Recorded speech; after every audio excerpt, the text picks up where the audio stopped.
haa waar maanta hurdadii waan ku raagay bee waa kuma ninkaa soo socda waar saaxiib iska waran subax wanaagsan bal ka waran haddaad dubahan iga iibsato waar maya ma rabo dubahan orod meelaha la qabo maanta hurdada ayaa igu yareed waan ku noqonaya marka meelaha iidhaafniyow waar maye saaxiib iga iibso wuxuu kaa ilaalinaya xayawaanada iminka haddii xayawaan ku soo weeraro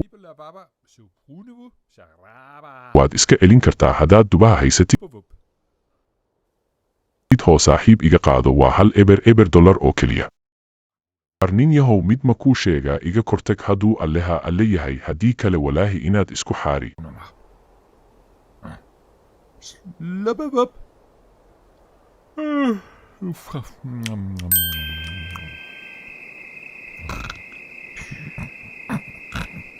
aniga ayaad igu lahayd soomaaha waad isku xaari baal waan eegnaa keena isku hor xaara adigaa qasab iiga iibsan doona dubaha alla bismillaahiraxmaaniraaxiim maxaa dhacay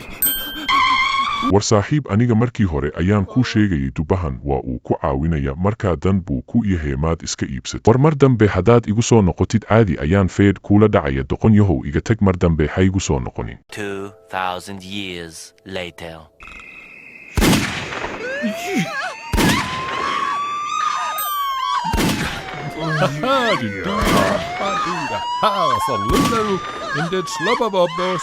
waar saaxiib ilaa aad iga iibsato kaama tegayo oo saaxiib dan bay kuu tahay ee iska iibso waar waa aad iga tul tegi weyday soomaha keen dubaha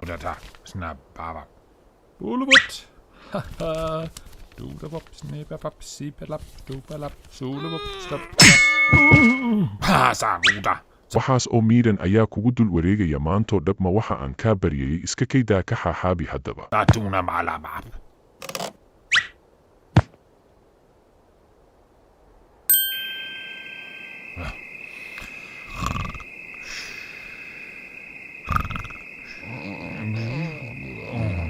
waar ma adigii ayaa igu soo noqday sonigii hadda uun dubaha kagu dhufatay